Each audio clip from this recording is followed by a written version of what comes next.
Now, here is a review of the simple steps for inserting the Cook Medical Back-Re postpartum balloon in the event of PPH following vaginal or cesarean delivery.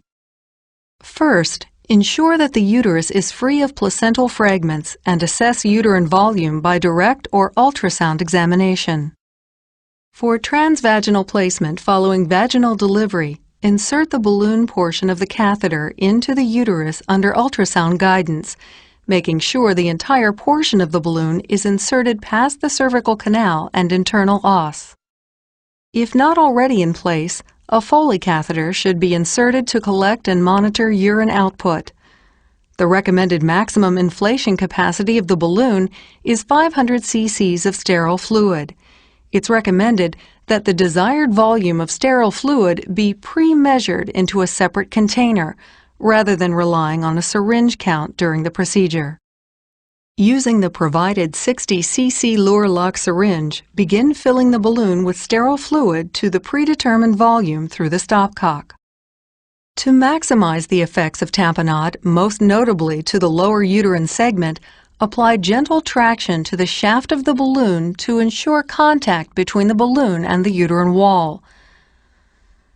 This can be achieved by securing the balloon shaft to the patient's leg or attaching a weight no more than 500 grams.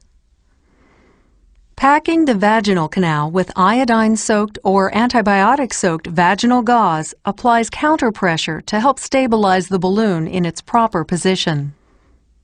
Connect the drainage port of the device to a fluid collection bag and closely monitor any ongoing bleeding. Also, watch patients' vital signs, as well as pallor, cramping, and urinary output.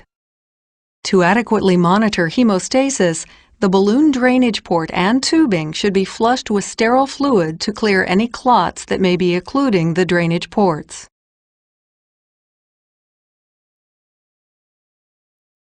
If the balloon dislodges through the cervix at any point, deflate, reposition, and reinflate with sterile fluid. Remember, the maximum indwell time for the balloon is 24 hours. If the patient continues to deteriorate or if vital signs are not improving, then more aggressive treatments should be pursued immediately.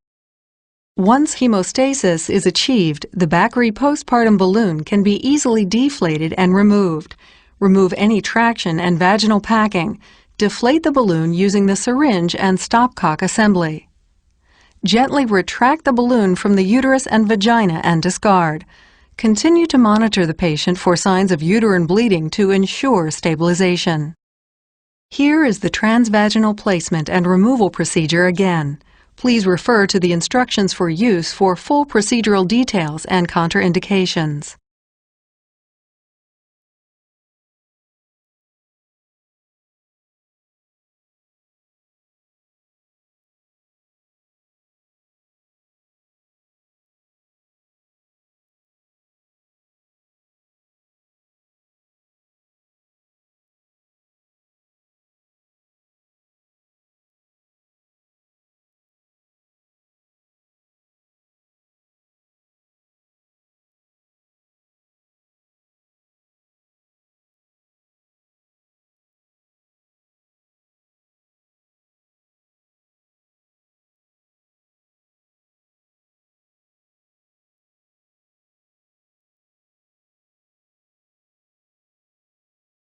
For transabdominal placement of the Back-Re postpartum balloon after a cesarean delivery, many of the same steps are followed.